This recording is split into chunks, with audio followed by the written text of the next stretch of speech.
Ngayon, pumunta tayo. Ito pala kanina ang eksena, mga bossing, doon sa pagkaka-aresto kay Pokis. No?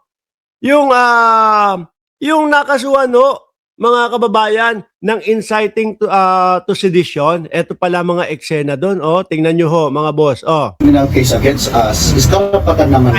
Mamaya na yan. Ito muna. Hindi ito optional! Hindi, magtatanong ako sa inyo. Ganap na ba na si Topacio ang tatayo bilang abogado o bilang manananggol nitong si Pokis? Diyos ko, alam niyo na kung ano ang ending. Alam na natin kung ano ending niyan, mga boss. Di ba? Alice Guo. Oh. Alice Guo. Reclusion perpetua. Habang buhay na pagkakakulong, human trafficking. Di ba? Sino ba yon? Yung isa yung si Cassandra Leong. Si Topacio din. Di ba? Ang kliyente niyan. Ang lawyer niyan, Cassandra Leong. Ito, pinaghahagilap na po. Mukhang parehas din ang kalalagyan ni Alice Guo. Magkakasama naman no eh. Di po ba? Human trafficking. Dalawa. Si Tebes na ang tagal-tagal niyang inilalaban ni Topacio na nung nandoon sa Timor-Leste, pinagyayabang na, oy, hindi na uuwi yung kliyente ko. No, dito na sa Timor-Leste. Ayun po, nakakulong sa loob. Mga kababayan. So kung si Topacio ang magiging lawyer ni Pokis, si Buloy, alam ko kasama sa legal team din si Topacio, no? Correct nyo na lang ho ako kung hindi tama. Tingin ko si Torion at Topacio ay iisa, oh. Sabi ni Sir Eseng Mariano, no? Posible join force siya do sa kaso ni Buloyski naman. Talaga, yung Denise, ano apelyido no, si Denise? Mukhang hatol din, kulong naman din.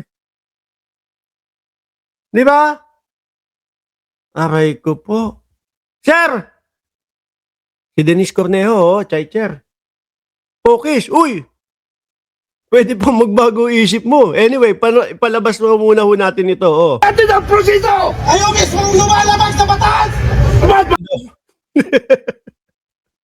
Kayo mismo ang lumalabag sa batas, sabi ng mga kasama ni Pokis.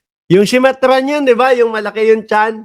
Yung laging kasama ni sino ba yun? Si Boss Dado.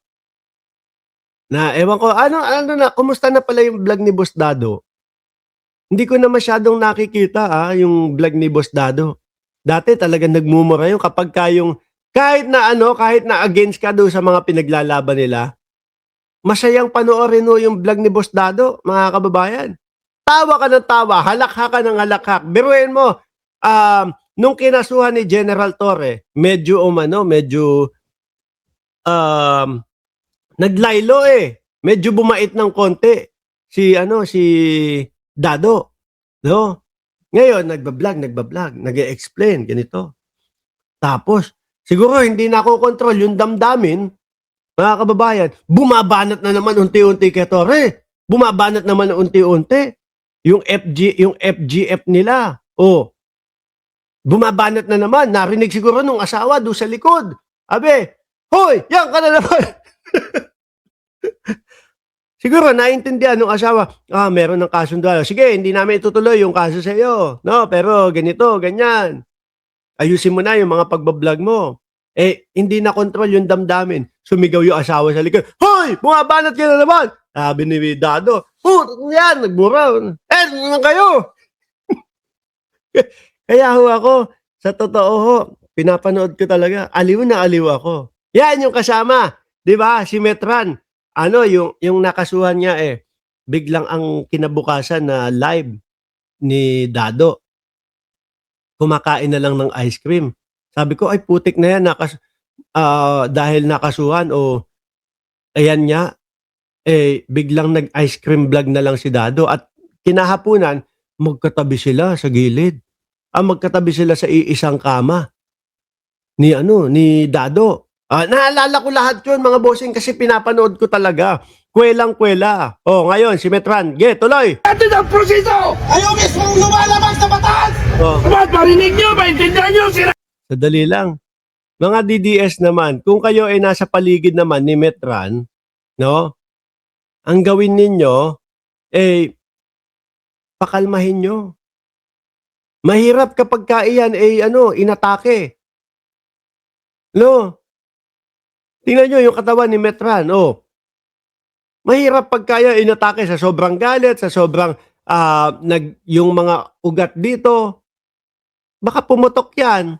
Tapos sasabihin ninyo, ito, namatay po kasi dahil ipinaglalaban yung kanilang karapatan. Ganun na naman ang paawa ninyo. Sabi namin! Ah, Hindi ito optional! Karapatan ito! hindi ito optional! Karapatan po ito! Si Topacio, mukhang si Topacio nga yung magiging lawyer nito. Oh. Hindi po ito pakiusap! Oh. We are not requesting, we are demanding! Lawyer lang naman, kailangan lang siya kausapin ng lawyer para walang gulo. General na yan! Doon ay dinadaan eh. Yan, mga kababayan, hindi tumutupad sa batas! Ang Wala. Mukhang walang magagawa. Mga kababayan, mga boss chief sir, mukhang uuwi na lang. Comment sir, hindi Saan punta? talaga pinakausap sa inyo yung kliyente. alam naman natin. Nakita nyo naman eh. Gusto namin kausapin man lang sandali. Hindi kasi ang nakikita ko lang na style nito si Topacio, mag-ingay lang ho. Mag-ingay lang ho. Tsaka yung kapag yung instant nandun agad siya. Kaya siguro yung mga kliyente, hindi ho ako sigurado dito kumbaga ko lang ito, sa nakikita ko lang sa sitwasyon. Yung biglang laging nandun agad si Topacio, kaya wala nandiyan na si Atty. Topacio to the rescue na eh. Yan, nagsisisigaw na. Sige, ikaw na lang yung lawyer ko. Yung tipong ganon. Saan pupunta? Topacio, saan tayo pupunta? Grabe oh. Ayaw luto sa iba yung Sir, what's the next? What's your next action sir kapag ganito? Pupunta kami sa krame. Okay. And Hindi then, pwede yan. At irereklamo namin ito. We will not let this pass kasi pag dating general, ginaganito nila. Ano pa kayo pa? Yan na. Kung ito po, mga leader ng mga bayan, ito po, senador, sinisikil nila. Ano pa po kaya? Yung mga normal na mamamayang Pilipino, laos na yan, kumita na yan. Yung mga normal at mamamayang Pilipinong simple, alam na ginagamit nyo yung mga kataga na yan. Diba? Paulit-ulit. Sabi ni Julius, Basibas, ganyan talaga yung mga DDS. Kagaya ng poon nila, 75 na grado lang ang gusto nila. Karaniwang mga mamamayan. Dito po tayo sa krame. Sir, you're expecting na may posibleng ganitong mangyari? Hindi, nagulat kami. Akala namin may decent elements. Krame na lang, krame. Nagulat sila. Pero ready naka pang-Amerikana o naka-tuxedo o naka-coat si Topacio ready Nagulat sila noon.